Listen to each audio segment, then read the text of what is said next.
உம்முடைய ஆலோசனையினாலும் எங்களை தாங்கி நீர் நடத்த போற உம்முடைய கிருபைக்காக உமக்கு சோதரம். அந்த வண்ணமாக கர்த்தாவே, உம்முடைய கிருபை இல்லாமல் நாங்கள் ஓட முடியாது என்பதையும், நாங்கள் நடக்க முடியாது என்பதையும், நாங்கள் வாழ முடியாது என்பதையும் நாங்கள் அறிந்திருக்கிறோம். அதனாலே உம்முடைய ஒத்தாசை ஆண்டவரே எங்களுக்குள்ளாக வந்து ஆண்டவரே, அங்கே வேதம் அந்த வண்ணமாக சங்கீதக்காரன் சொல்லுகிற வேளையிலே எனக்கு அங்கே கர்த்தரிடத்திலிருந்து எனக்கு ஒத்தாசை வரும் என்ற வண்ணமாக ஆண்டவரே, அந்த ஒத்தாசையானது பூமியில் இருந்தில்லை ஆண்டவரே, அந்த பரலோகத்தில் இருந்து எங்களுக்கு வந்து ஆண்டவரே, அந்த ஆசீர்வாதத்தோடு இந்த புதிய மாதத்தை நாங்களோட நீர் எங்களுக்கு செய்ய போற அந்த கிருபைக்காக உமக்கு சோதரம். உம்முடைய சமூகத்திலே நிற்கிற ஒவ்வொரு பரிசுத்தவான்களையும் ஆசீர்வதியும்.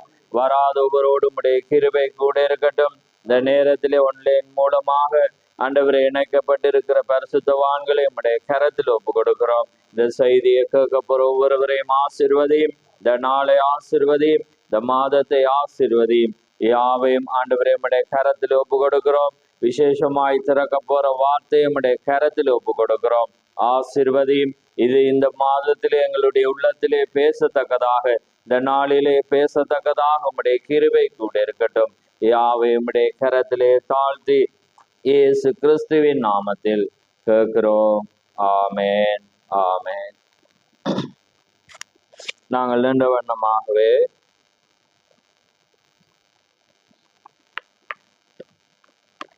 நாங்கள் யாக்கோபு அதிகாரத்துக்கு நாங்கள் திருப்புவோம்.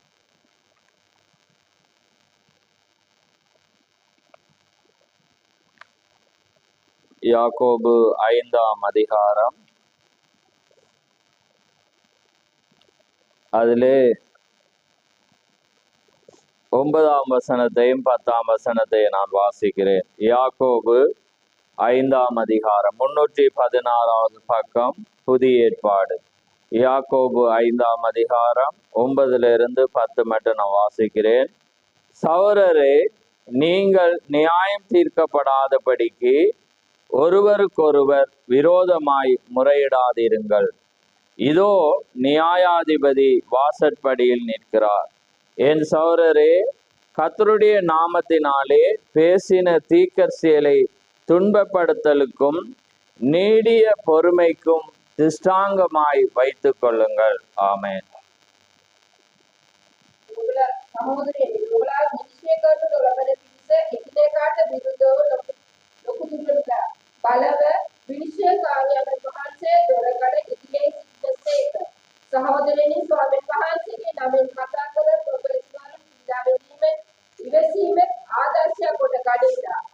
ஆமென், ஆமென். யாவரும் அமர்ந்திருங்கள்.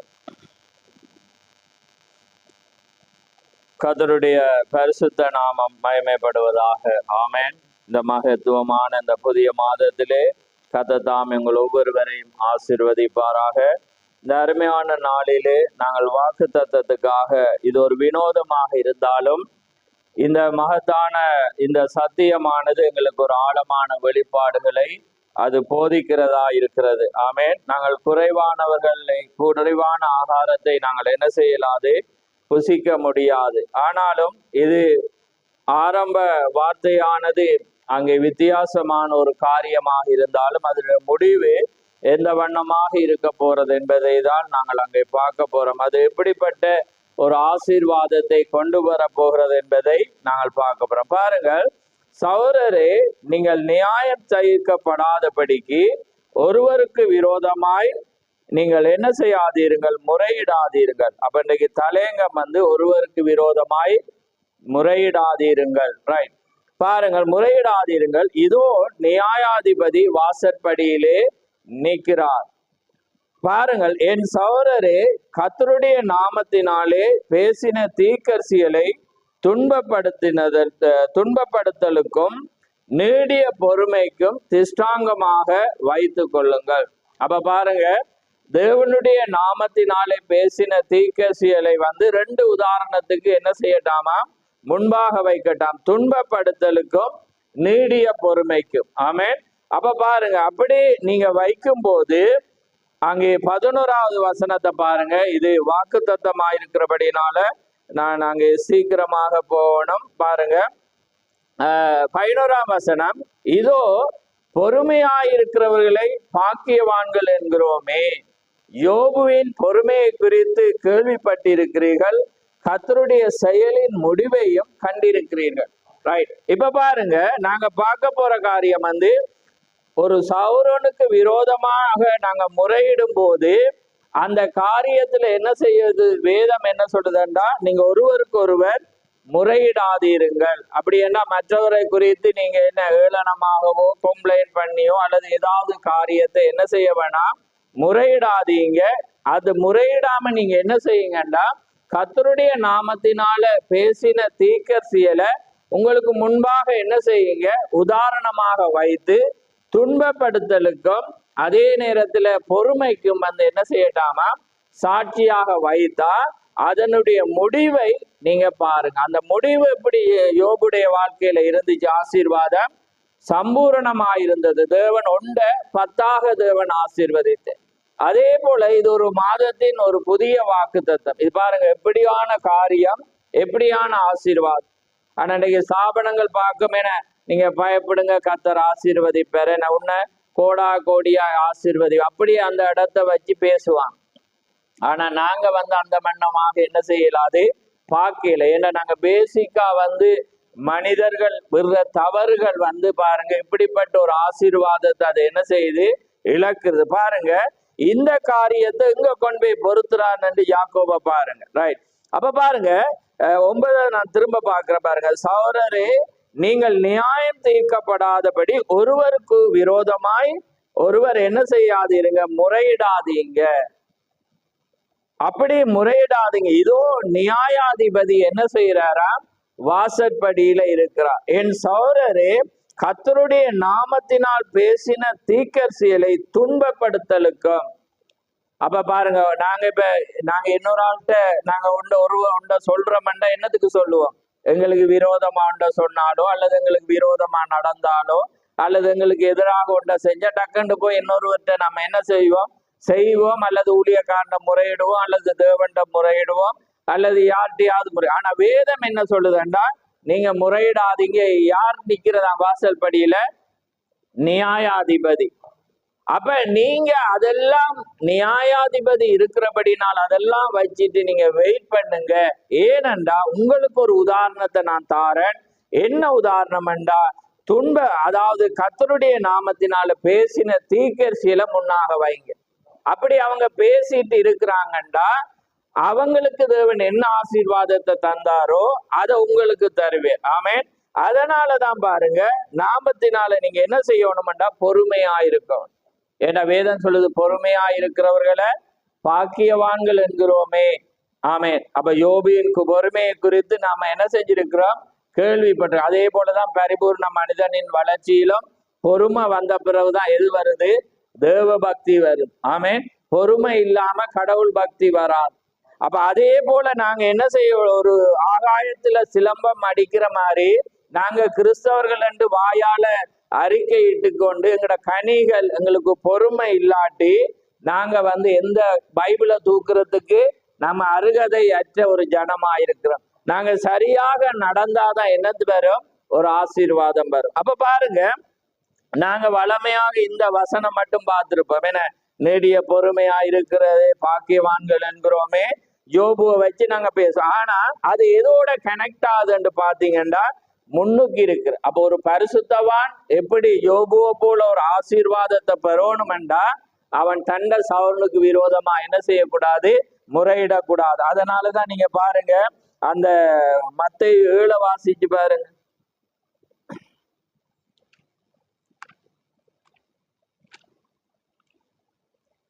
மத்தேயு 7 பாருங்க. ரைட், 7. நான் இந்த இடத்துல நான் இதுக்கு ஈக்குவலான ஒன்று வரல. ஆனா நான் வேறொரு காரியத்தை கிட்டத்தட்ட எடுத்தேன்னா, ஆனா இங்க பைபிளை திறக்கிறேன். அது வேதம் சொல்றத பாருங்களா. நீங்கள் குற்றவாளிகள் என்று தீர்க்கப்படாதபடி மற்றவர்களை குற்றவாளி என்று தீர்க்காதிருங்கள். ஆமென். அப்ப பாருங்க எப்படி ஈக்குவலான ஒரு வசனம். அப்ப பாருங்க, இங்க முறையிடுகிறதுனால என்ன நடக்குது, வாசற்படியில இருந்து தேவன் ஒரு சான்ஸை தாரு.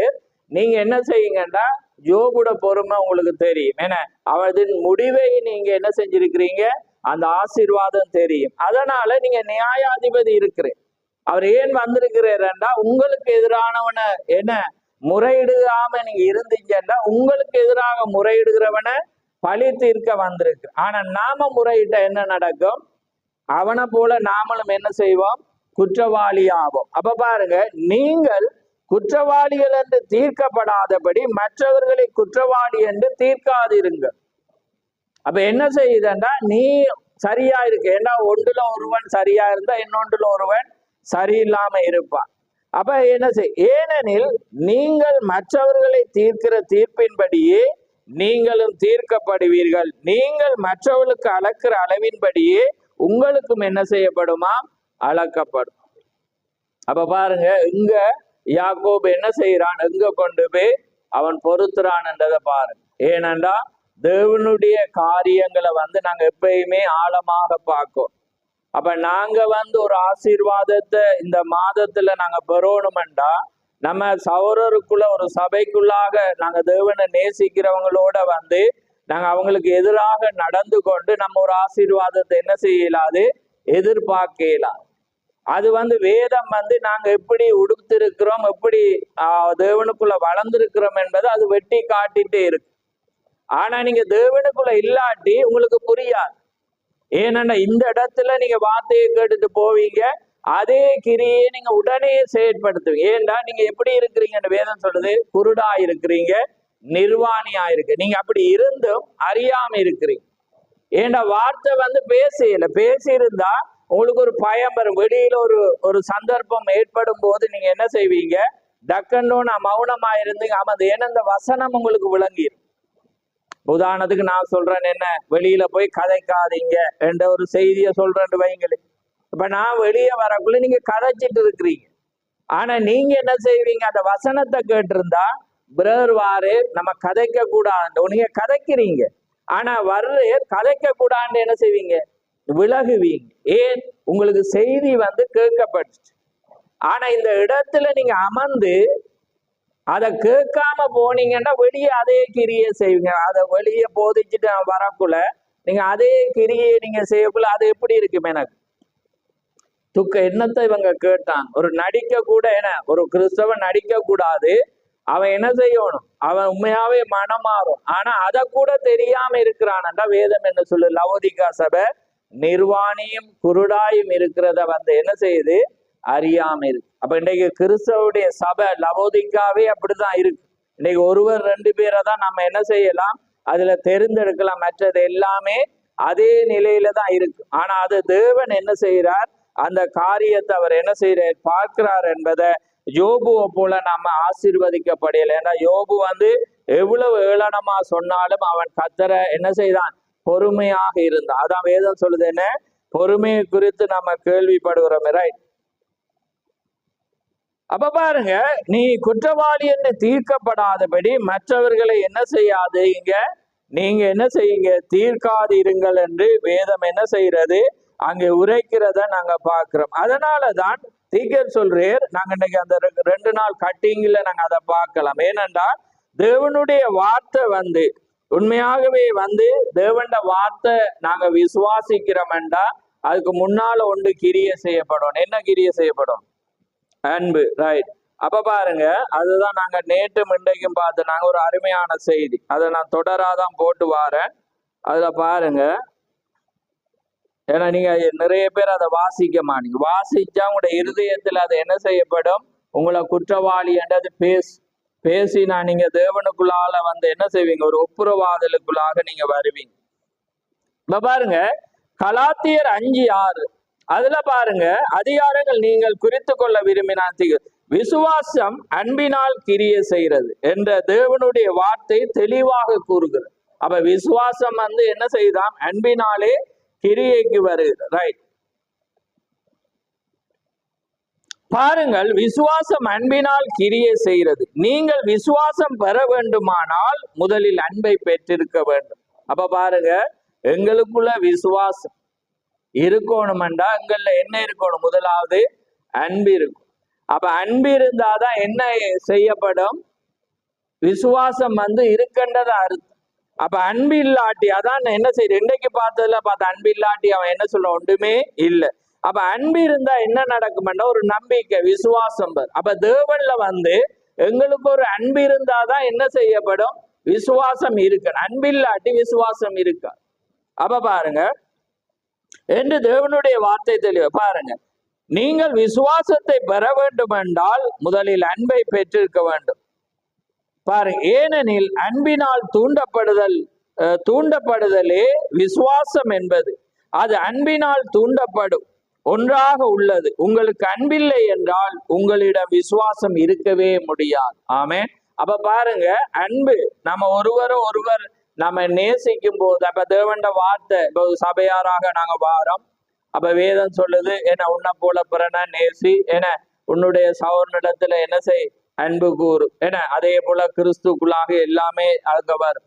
அப்ப வரும்போது நம்ம அவன்ட அன்பு கூறுறோம்ன்ட்டு நம்ம வெறுமனே நம்ம இருப்போம்டா அது அன்பு இல்லை. ஏன்னா அன்பு என்ன செய்யும்டா பாராட்டும். ஏன்னா அத வாயினால என்ன செய்யப்படும் அறிக்கை. இப்ப நாங்க தேவன் எங்களுக்கு அன்பா இருக்கிற செய்கிறேன்டா நம்ம சாட்சி சொல்லாம இருந்தா, தேவனை மற்றவனுக்கு சொல்லாம இருந்தா அங்கிட்ட அன்பு இல்லை, அது ஒரு போலி. ஏன்னா ஒரு ஆசீர்வாதம் வந்த மட்டும்தான் வாய் திறக்கும். அப்ப இல்லாட்டி நன்மை வந்தாதான் வாய் திறக்கும். அல்லது ஆபத்துல எங்களை காப்பாத்தினாதான் என்ன செய்யும், அந்த பாயிண்ட். அதுக்கு பிறகு நம்ம என்ன செய்வோம்னா மறந்துடும். ஏனென்றா அது உள்ள பேசப்படு. அப்ப அது உள்ள ஆழமா இருந்தா எப்பயுமே நம்ம என்ன செய்வோம்டா, தேவண்ட காரியத்தை நம்ம பேசுவோம், அந்த காரியம். அப்ப பாருங்க, அதான் திகசு, ஏனெனில் அன்பினால் தூண்டப்படுதலே அங்கே விசுவாசம் என்பது. அது அன்பினால் தூண்டப்படும் ஒன்றாக உள்ளது. அன்பில்லை என்றால் உங்களுக்கு விசுவாசம் இருக்க முடியாது. அதே போல தேவன் கணவன் மனைவியுடைய அன்பை வச்சு அவர் சொல்றேன். அதுக்கு கீழே பாருங்க, பாருங்க, நீங்கள் தேவனிடத்தில் அன்பு கூறாமல் போனால் அது எப்படி உங்களிடம் இருக்கும்? உங்கள் மனைவி நீங்கள் சிநேகிப்பதாக கூறிக்கொண்டு அதே சமயம் அவளிடம் அதை பற்றி கூறாமல், அவளிடம் அன்பு காண்பிக்காமல் அவளை அங்கே கட்டியணைத்து முத்தம் செய்து நாட்டிலே அவள்தான் சிறப்பான சமையல் செய்வள் என்று, அவள் மிகவும் அழகாய் இருக்கிறாள் என்றும் அதை கூறாமல் இருந்தால் அவள் எப்படி அதை அறிந்து கொள்ள மாட்டாள்? அவளை நீங்கள் நேசித்தால் அதை வெளிப்படையாய் அறிவிக்க வேண்டும். அவ்வாறே நாம் தேவனிடத்திலும் நமது அன்பை அறிக்கை செய்ய வேண்டும். ஆமென். அப்ப அதான் தேவன் அன்பை நாங்க என்ன செய்யணும், அறிக்கை செய்யணும். அறிக்கை செய்யக்குள்ளதான் அது என்ன செய்யும், கிரியைக்கு வரும். ரைட். அவரிடம் அதை கூற வேண்டும். நாம் உட்கார்ந்து அவரை கனப்படுத்தி அவரை ஆராதிக்க வேண்டும். அன்பு நம்மை இவைகளை செய்ய ஏவுகின்றது. இப்ப அன்புதான் என்ன செய்யும்டா, அவைகளை செய்ய என்ன செய்யும், ஏவ வைக்கும். அதான் அது விசுவாசம் எங்களுக்குள்ளாக இருக்கிறது என்பது அது காண்பிக்கிறது. அப்படி இல்லாட்டி நம்ம என்ன செய்வோம்டா, ஆசீர்வாதம் ஆசீர்வாதம் என்று நம்ம பார்ப்போம். ஆனா அது என்ன செய்யாது, கிடைக்காது. ஏன்னா தேவன் பேசிக்கல வச்சுட்டு, பேசிக்கல தெரியாதவன் அறியாத காலத்தை தேவன் என்ன செய்யறாருண்டா, கர்த்தர் அங்கே மன்னிக்கிறார். அது அவர் என்ன அறிந்தும் அறியாத மாதிரி இருக்கிற. ஆனா நம்ம வளர்ந்து வரக்குள்ள இந்த வார்த்தை, அதான் இந்த செய்தியானது பரிசுத்தாவியின் செய்தி. இந்த கடைசி காலத்துல தேவன் கொடுத்து அது என்ன செய்யும்னா அக்கினியானது. அதோட நம்ம என்ன செய்யலாது, விளையாட இயலாது. நம்ம விடுற தவற அது அப்படியே அது காண்பிச்சுட்டு இருக்கு. ஏன்னா அது சுட்டரிக்கிற அக்கினி. அதான் அங்க யோவான் சொல்ற, நான் ஜலத்தினால கொடுக்க, ஆனா வரப்போறவர் அக்கினியினால கொடுக்கும். அப்ப அதான் பவுல் சொல்றான், இந்த அக்கினியான இந்த செய்தியானது நீங்கள் எந்த அஸ்திவாரத்தின் மேல் கட்டப்பட்டிருக்கிறீங்க என்பது அது காண்பிக்கும். ஏன்னா இந்த செய்தி தெரியுதா, நீங்க மணல்ல கட்டியிருக்கிறீங்களா அல்லது சரியான கொங்கிரீட்ல கட்டியிருக்கிறீங்களா என்பது அது காண்பிக்கும்.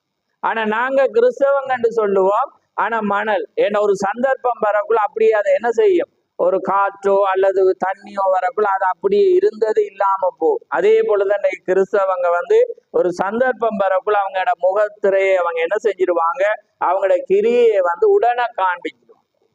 நாளைக்கு அவங்க அதை காண்பிக்கக்குள்ள மற்றவன் மதிக்க மாட்டான். ஏன்னா அவன் ஏற்றுக்கொள்ள மாட்டான். ஏன்னா அவன் முகத்திரையை காட்டி. அதான் தீகர் சொல்ல, ஒரு நல்லவனா இருப்பது கஷ்டம். ஏனென்றா அது ஒவ்வொன்றிலையும் அவன் தன்னை நல்லவனா காப்பாத்தி கொள்ற கஷ்டம். கெட்டவன் ஆகிறது வந்து ஈஸி. ஏன்னு தெரியுமா? ஒரு கிரியை வந்து என்ன செய்யும், டக்கன்னோனே அவனை என்ன செஞ்சிடும், காட்டிடு. அதை திரும்பி அவன் நல்லவனா கொண்டு வரத்துக்கு வந்து கடினமானோம்.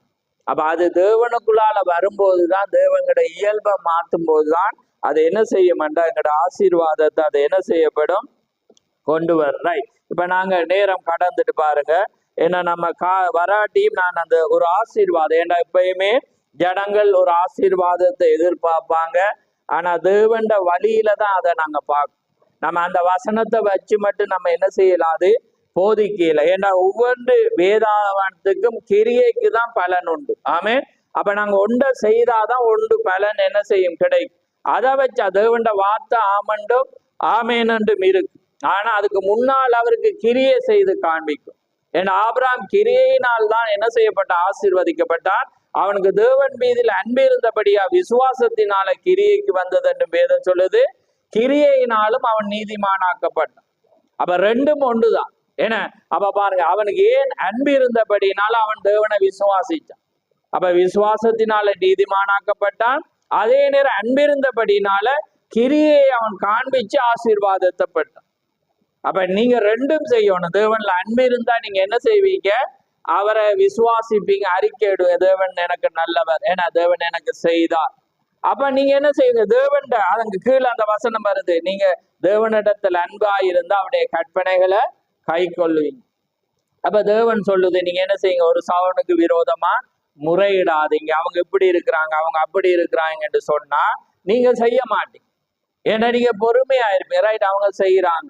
ஏன்னா வேதம் என்ன சொல்லுது, உங்கள் பேரில் அவங்க என்ன செய்வாங்க, தீமையான காரியங்களை பேசுவாங்க, நீங்க என்ன செய்வீங்க, பாக்கியவான். அதையும் பாப்போம் பாருங்க. அதையும் நான் கொஞ்சம் வந்து தான் எடுத்தேன். நான் பாருங்க, நான் நினைக்கிற மாதிரி மத்தேயு 5 எடுங்க, அதை வாசிச்சுட்டு முடிப்போம், டைம் சரி. இது ஒரு வாக்குத்தத்த ஆராதனைன்றபடியே நாங்க முடிக்கணும். ரைட், உங்களுக்கு 5 பாருங்க, 44 நான் வாசிக்கிறேன் பாருங்க. நான் உங்களுக்கு சொல்லுகிறேன், உங்கள் சத்துருக்களை சிநேகியுங்கள், உங்களை சபிக்கிறவர்களை ஆசீர்வதியுங்கள், உங்களை பகைக்கிறவர்களுக்கு நன்மை செய்யுங்கள், உங்களை நிந்திக்கிறவர்களுக்காகவும் உங்கள் துன்பப்படுத்துறவர்களுக்காகவும். இப்ப நாங்க பார்த்தோம், துன்பத்துக்கும் எதுக்கும் தீர்க்கதரிசிகளை ஆதாரம் வைக்க சொல்லி இருக்கு. தீர்க்கதரிசியில இந்த ரெண்டு என்ன, பொறுமைக்கும் துன்பப்படுத்தலுக்கு. அப்ப உங்களை யாராவது ஒருவன் துன்பப்படுத்திட்டு இருந்தா நீங்க என்ன செய்யுங்கன்னா பொறுமையாயிருங்க. அப்ப பாருங்க, அப்ப நாங்க அண்டு பார்த்த நாங்க அதுல 1 பேதுருல என்னத்தை பார்த்த நாங்க பாருங்க, 19 நினைக்கிறேன். ஏனெனில் தேவன் மேல் பெற்றுதலா இருக்கிற மனசாட்சி நிமித்தம். அப்ப பாருங்க, ஏனெனில் தேவன் பேரில் பெற்றுதலாயிருக்கிற மனசாட்சி நிமித்தம் ஒருவன் அநியாயமாய் பாடுபட்டு உபத்திரவங்களை பொறுமையாய் சகித்தால் அதுவே தேவனுடைய பார்வையில பிரிதியாயிருக்கு. அப்ப பாருங்க, அநியாயம். ஆனா நாங்க என்ன செய்யறோம், நாங்க நியாயமா இருக்கிறபடியாதான் நாங்க கத்துறோம் என்று சொல்லுவோம். ஏன்னா அப்படித்தானே சொல்லுவோம். ஆனா வேதம் என்ன சொல்லுது, அநியாயமா இருந்தா கூட நீ என்ன செய்யலாது, நீ செய்யலாம். ஏன்னா உன்னை வந்து நீ என்ன செய்யணும், கத்தர்ல வைத்துட்டு போகணும். அப்ப பாருங்க, எங்கட குணங்கள் எங்களை காண்பிக்கிறது தான். ஏன்னா எங்கட இயல்புகள் வந்து என்ன செய்யறது, எங்களை காண்பிக்கிறது. அப்ப நான் வந்து நாளைக்கு நான் ஒரு கிறிஸ்தவன் சொல்லலுமான்னு சொல்லுங்க, நாளைக்கு நான் வந்து இன்னொருவனுக்கு நீங்க எப்படி இருங்க, பொறுமையா இருங்க, இப்படி நடங்கன்ட்டு நான் அவனுக்கு போய் சொல்லலுமான்னு சொல்லுங்க. நான் சொல்லக்குள்ள நீங்க உங்களை சிந்தி. ஏன்னா அவனுக்கு நாங்க சொல்றோம்னா நாங்க பொறுமையா இருந்து காணும். நாங்க மற்றவனுக்கு சொல்லுவோம், ஏன்னா ஒரு காரியத்தை மன்னிங்கன்னா நாம முதலாவது மன்னிச்சாதான் அந்த மன்னிப்பை இன்னொருவனுக்கு சொல்லலாம். ஏன்னா நாங்க பொறுமையா இருந்தாதான் இன்னொருவனுக்கு அதை சொல்லலாம். நாம இப்பயே மகிழ்ச்சியா இருந்தாதான் நாம என்ன செய்வோம், பொறுமையாயிரும். நாங்க மற்றவனுக்கு சொல்ல, நாங்க ஒரு சந்தர்ப்பம் பெறக்குள்ள மகிழ்ச்சியா இருக்கக்குள்ள என்ன கத்தருக்குள் மகிழ்ச்சியா இருங்க ஏன்னா வேதம் சொல்லுது, என்ன இப்படி ஆலயத்துல சோர்வா இருக்கிறீங்கன்னு நம்ம சொல்லிடுவோம். அப்ப பாருங்க, ஒவ்வொருவருடைய ஆக்டிங், ஒவ்வொருடைய நடிப்புகள் வந்து இந்த பரிசுத்தாவியினுடைய செய்தியானது என்ன செய்யறதுண்டா அதை காண்பிக்கிறது. அதனாலதான் இந்த சமூகத்திலிருந்து யாரையும் பாராட்ட முடியாம இருக்கண்டா, ஒன்றுல வேகமா இருந்தா ஒரு நாள் ஒன்றை நடந்தோன்னா அந்த அடியிலேயே நிற்பான். அப்ப அவனை போய் சொன்னா அவன் மற்றவன் கேட்க மாட்டான். ஏன்னா அவன் என்ன செய்வான், அவன் ஏளனமா என்ன பார்ப்பான். அதால என்ன செய்ய முடியாது, சொல்ல முடியாது. ஏண்டா பரிபூர்ணமா இருந்து நடந்தாதான் அதை என்ன செய்யலாம், இன்னொரு மனிதனுக்கு சாட்சியாக நாங்க சொல்லலாம். ரைட், பாருங்க. அப்ப பாருங்க, ஏனெனில் தேவன் பேரில் பற்றுதலா இருக்கிற மனசாட்சி நிமித்த ஒருவன் அநியாயமாய் பாடுபட்டு உபத்திரங்களை பொறுமையாய், ஆமேன், பொறுமையாய் சகித்தால் அதுவே தேவனுடைய பார்வையில பிரிதியாயிருக்கு. இப்ப இங்க வாங்க, இங்க பார்க்கக்குள்ள பாருங்க, அது 44 பாருங்கள். உங்களை நிந்திக்கிறவர்களுக்காக, உங்களை துன்பப்படுத்துறவர்களுக்காக ஜெப பண்ணுங்கள். 45 பாருங்க. இப்படி செய்வதனால் நீங்கள் பரலோகத்தில் இருக்கிற உங்கள் பிதாவுக்கு புத்திரராயிருப்பீர்கள். ஆமென். அப்பதான் யாருக்கு புத்திரரா மாறுவோம், தேவனுக்கு நாம என்ன செய்வோம், புத்திரராய். ரைட், இப்ப நான் வாசிச்சு முடிக்க முடியாத நான் தேவன் புரிய வைப்பேன். பாருங்க, அதனால பாருங்க, திரும்ப வாசிக்கிற யாக்கோபு 5. சகோதரரே, நீங்கள் நியாயம் தீர்க்கப்படாதபடி ஒருவருக்கொருவர் விரோதமாய் முறையிடாது. இதோ நியாயாதிபதி வாசற்படியில் நிற்கிறார். என் சகோதரரே, கர்த்தருடைய நாமத்தினால் பேசின தீர்க்கதரிசிகளை துன்பப்படுத்தலுக்கும் நீடிய பொறுமைக்கும் திஷ்டாங்கமாய். அப்ப அவங்கள நாங்க என்ன செய்யணும், தீர்க்கதரிசியில தேவண்ட நாமத்தினால பேசினவங்களை முன்பாக, ஐயோ அவங்களுக்கே பேசினாங்க. அப்ப பச்சை மரத்துக்கே பேசினா பட்டை மரத்துக்கு எப்படி பேசுவாங்கன்னு நம்ம என்ன செய்யணும், பொறுமையாயிருக்கணும். இதோ பொறுமையாயிருக்கிறவர்களை பாக்கியவான்கள் என்கிறோமே. யோபுவின் பொறுமையை குறித்து கேள்விப்பட்டிருக்கிறீர்கள், கர்த்தருடைய செயலின் முடிவையும் கண்டிருக்கிறீர்கள். அப்ப செய்தியினுடைய தலையங்கம் பாருங்க, நாம ஒருவருக்கொருவர் முறையிடாதீங்க. அதனாலே நாங்க என்ன செய்ய, முறையிடாம இருந்தீங்கன்னா செயலின் முடிவை ஆசீர்வாதமாய் காணலாம். ஆமென். அதே போல இந்த புதிய மாதத்துல நீங்க அந்த வண்ணமாக கிறிஸ்துக்குள்ள இருந்தா தேவனுடைய ஆசீர்வாதங்கள் பன்மடங்காக என்ன செய்யப்படும், வரும். உங்களை நீங்களே ஆராய்ந்து பார்த்து தேவனுக்குள்ளாக வரும்போது, ஏன்னா எங்கட ஆசீர்வாதம் ஸ்தாபனக்காரன் மாதிரி நாங்க என்ன செய்யலாம். ஏன்னா நாங்க பாலை குடிக்கல, நாங்க என்ன செய்யறோம், இறைச்சிய பழமுள்ள ஆகார். அப்ப நாங்க தேவனுக்குள்ளால பழமுள்ள, இப்ப பாருங்க, வனாந்திரத்துல இருக்கக்குள்ள தேவனே பரலோகத்துல இருந்து என்ன செய்து மன்னாவை கொடுத்து, ஆனா கானானுக்குள்ள வந்தோன்னா சமைக்க விட்டு, என்ன நீங்களே ஆகாரத்தை தேடணும், நீங்களே விறக தேடணும், நீங்களே எல்லாமே தேடும். ஏன் கஷ்டம், அதை நீங்க தான் சாப்பிடும்.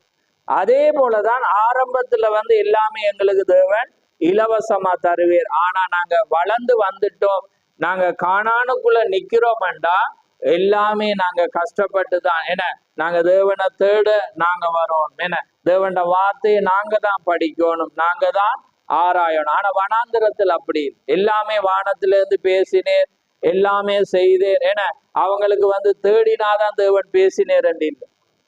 தேவனே இறங்கி அக்னி ஸ்தம்பம் வந்தது, மேக ஸ்தம்பம் வழி நடத்தினது, அற்புதங்களை கண்டாங்க. அவங்களுக்கு பின்னால என்ன தேவனும் முன்னுக்கும் மேக ஸ்தம்பம் அக்னி ஸ்தம்பம் என்ன செய்தது, வழி நடத்தி அங்கே போனது எல்லாம்.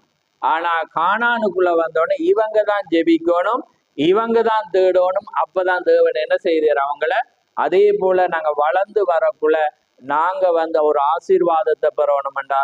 நாம ஏனண்டா தேவண்ட வார்த்தை சொல்லுது, நீங்க ஒருவருக்கு ஒருவர் முறையிடாதீங்க. அப்ப இன்றைக்கு என்ன முறையிட்டு கொண்டிருந்தா, இன்னைக்கு ஒரு தேவன் ஒரு உண்மையான ஒரு பரிசுத்தாவியை பெற்ற ஒரு ஊழியக்காரனை வச்சு அவன் சிரிப்பான், நகைப்பான், வெளிப்படையா சிரிக்க மாட்டான். அவங்க வளர்ந்துருக்கிறோம்ன்ட்டு செய்தி தெரிஞ்ச மாதிரி பேசிட்டு அவங்க இப்படி செய்யறாங்க, இவங்க இப்படி செய்யறாங்கன்னு அவனுக்கு பதில் இல்லை. அவனோட வளர்ச்சியை பார்ப்பான். ஆனா அவனோட வளர்ச்சி என்ன, விசுவாசத்துல பலனம் உள்ளவர்களை சேர்த்து கொள்ளுங்கன்ற மாதிரி அவன் அதுக்கு என்ன செய்வான், அதுக்குரிய சொல்யூஷன் மாதிரிதான். சரி, ஓகே பாப்போம்ன்ட்டு சொல்றதுக்கு காரணம் என்னன்னா வளர்ச்சி. இல்லாட்டி இடறக்கூடாது, பலவினர்கள் இடறி போயிடுவான்.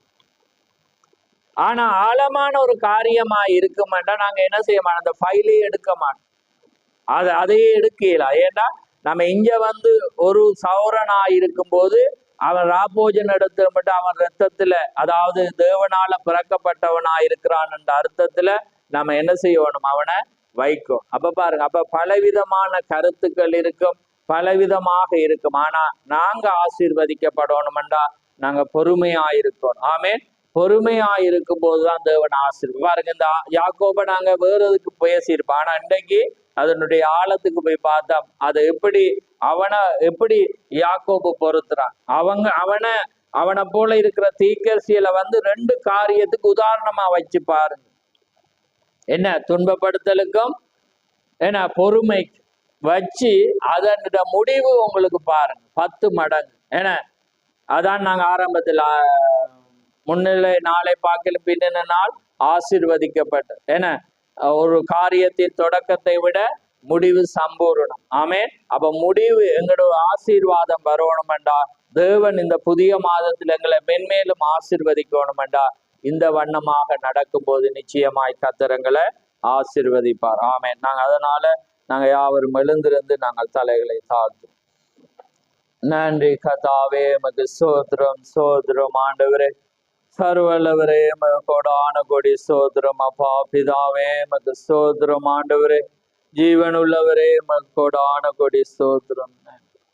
மகா பேசமுள்ள பிதாவே, இந்த மகிமையான நேரத்துக்காக உமக்கு ஸ்தோத்திரம்.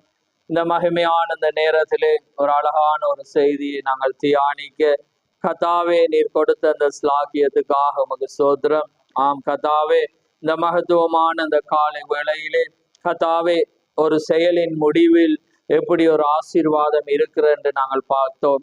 அதே வண்ணமாக கர்த்தாவே இந்த பூமியிலே நாங்கள் வாழும் போது நாங்கள் மற்றவர்கள் ஆண்டவரை எங்களுக்கு எதிராக ஒவ்வொரு காரியங்களை செய்யும் போது அதை குறித்து நாங்கள் அலட்டி கொள்ளாமல் பொறுமையாக இருக்க நீர் எங்களுக்கு இந்த நாளிலே இந்த மாதத்திலே நீர் கற்று தந்தீர்.